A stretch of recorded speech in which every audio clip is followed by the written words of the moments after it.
Novembre 1969, lors de leur remontée vers le module de commande. Le commandant Charles Conrad et le pilote du module lunaire Alan Bean lâchent le lanceur Apollo 12 et l'écrasent sur la Lune. Après l'impact, quelque chose d'inattendu s'est produit. On dit que la Lune a sonné de manière sismique comme une cloche pendant plus d'une heure. Walter Cunningham fait une déclaration sur ce qui s'est passé, disant qu'avec Apollo 12, les gens parlent d'un accident, mais ce n'était pas un crash ou un accident. Il s'agissait en fait d'une désorbite dirigée de la fusée utilisée pour décoller le module lunaire, et l'équipage a arrêté le lanceur et l'a écrasé au sol, juste à côté de l'endroit où ils avaient installé un sismographe. Elle a ensuite vibré, fournissant un premier indice sur la solidité de la surface de la Lune. Ce qui est surprenant, c'est que, tout d'un coup, la Lune s'est mise à sonner comme une cloche et cela pendant près d'une heure.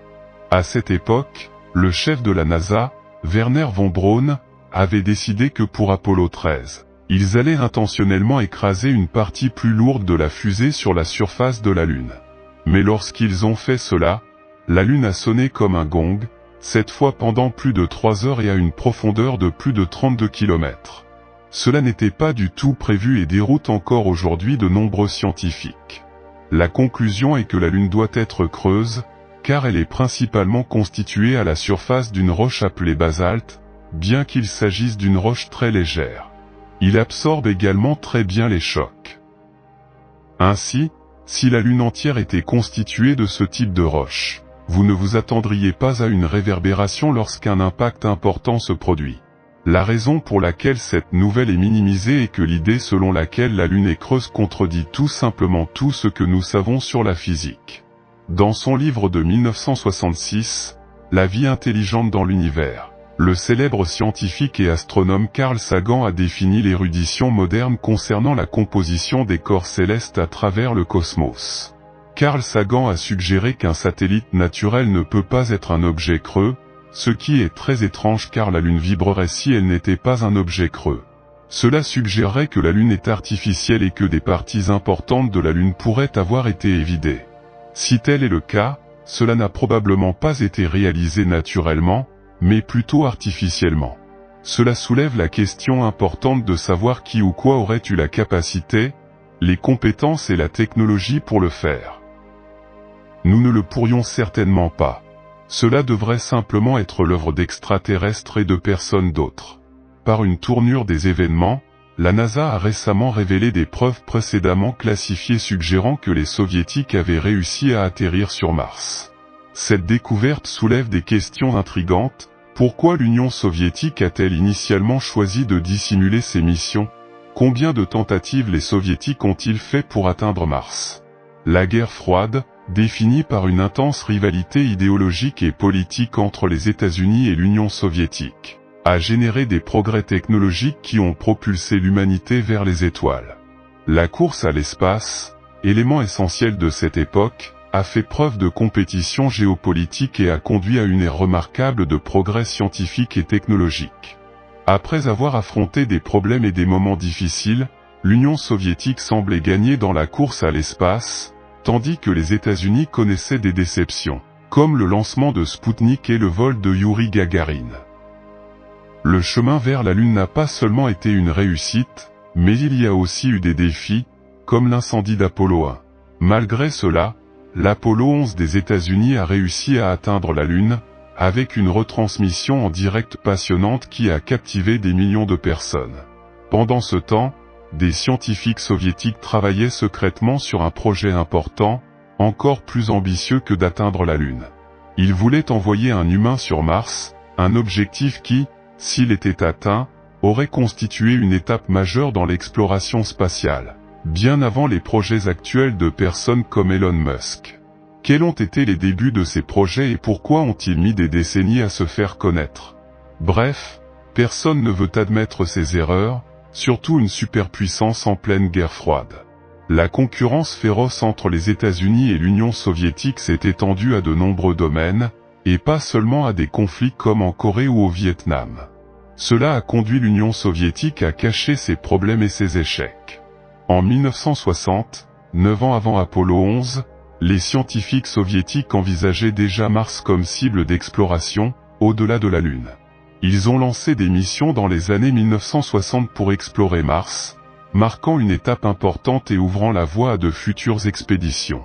Mars est unique dans le système solaire, avec une rotation de 24 heures et 37 minutes et une inclinaison orbitale similaire à celle de la Terre. Il présente des changements saisonniers et des traces d'un passé avec de l'eau et de la végétation, ce qui le rend encore plus intrigant. Les soviétiques avaient un programme appelé Mars pour explorer Mars avec des missions sans pilote. La première mission, Mars 1, a décollé en 1962 depuis le cosmodrome de Baïkonour au Kazakhstan. Il utilisait une fusée Molnia 8K-78, une mise à niveau du missile R-7 Semyorka. Mars 1 était une station interplanétaire automatique qui cherchait à survoler Mars, étant la première à le faire. Il souhaitait obtenir des données sur l'espace entre la Terre et Mars, explorer les champs magnétiques martiens et prendre des images. Le navire avait une forme cylindrique avec des panneaux solaires et des antennes pour la communication. Un problème majeur survient le 21 mars 1963 lors de leur voyage vers Mars. La communication est coupée à cause de capteurs défectueux qui consomment de l'énergie. Mars 2 et Mars 3 ont également été perdus au lancement. En 1971, l'URSS a lancé le programme M4, qui comprenait Mars 2 et Mars 3. Les États-Unis ont lancé Mariner 9. Les missions Mars 2 et Mars 3 visaient un atterrissage en douceur sur Mars. Ils ont utilisé des vaisseaux identiques avec des modules orbitaux et d'atterrissage, ainsi qu'un rover. Les atterrisseurs prendraient des images et des données de la surface. Mars 2 a été lancé en mai 1971 et est arrivé sur Mars en novembre de la même année. Environ 4,5 heures après avoir atteint Mars, le vaisseau spatial a largué le module de descente, mais un problème est survenu. Le module est entré dans l'atmosphère martienne avec un angle et une vitesse incorrecte, impactant avant d'activer le parachute. Il s'est écrasé à un endroit précis. L'orbiteur a ajusté son orbite et activé ses instruments près de Mars. Mars 3, qui faisait partie du programme Mars de l'URSS dans les années 1970, possédait un orbiteur et un atterrisseur. Le module a atterri en décembre 1971 et a transmis des images à la Terre, mais a perdu le contact. Il a été suggéré qu'une tempête de poussière avait provoqué une perte de signal, semblable à celle des situations de guerre. Mars 3 a fourni des données sur Mars, telles que la basse pression et la température froide. L'orbiteur Mars 3 avait des problèmes de carburant et avait une orbite différente. Il transportait également un petit rover appelé Probe-M, qui explorait Mars à ski pour éviter les ennuis. Malgré sa simplicité, le test du mobile a été un succès. Après l'atterrissage, Mars 3 a réussi à libérer le rover et a continué sur sa trajectoire prévue. Après une heure d'attente nerveuse, ils reçurent enfin un signal, mais durent ajuster son intensité. Les données ont montré une image grise sans détail clair et le signal a disparu en 14,5 secondes, ce qui a dérouté l'équipe. Après avoir discuté avec des scientifiques et des ingénieurs, Perminov a examiné à nouveau l'image et a conclu qu'une tempête de poussière avait perturbé la communication avec la Terre. Cela a mis fin à la mission Mars 3, la considérant comme un succès. Le 10 février 1974, l'orbiteur Mars 4 est lancé et arrive sur Mars. Cependant, une panne d'un transistor a affecté ses performances et les fusées de freinage n'ont pas fonctionné, la faisant passer près de Mars. Malgré cela, il a capturé des images et des données radio, révélant des détails sur l'ionosphère nocturne de Mars. Il a ensuite continué à transmettre des données depuis une orbite autour du Soleil, tentant de s'approcher à nouveau de Mars le 12 février 1974.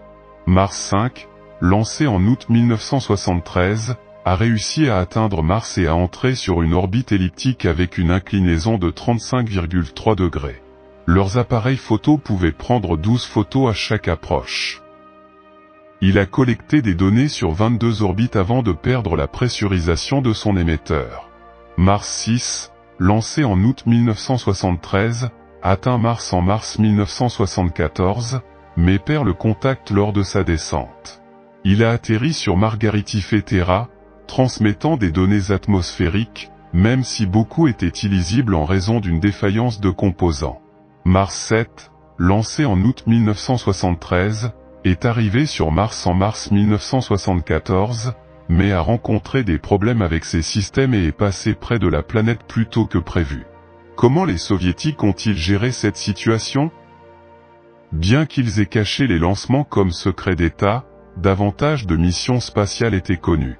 Pour cacher les missions ratées, ils les appelaient Cosmos ou Spoutnik et les déguisaient parfois en satellites terrestres. Les missions Mars 2 et Mars 3 ont généré du mystère en 1971, ne révélant que les succès des orbiteurs. La vérité n'a été connue que dans les années 1990. Le programme soviétique sur Mars a eu peu de succès, une seule sonde ayant connu un succès relatif. Les autres ont eu des problèmes. En 2007, une image de Mars a ravivé l'intérêt pour la recherche de débris de Mars 3. En 2011, des débris du parachute auraient été vus, mais le sort du rover restait incertain.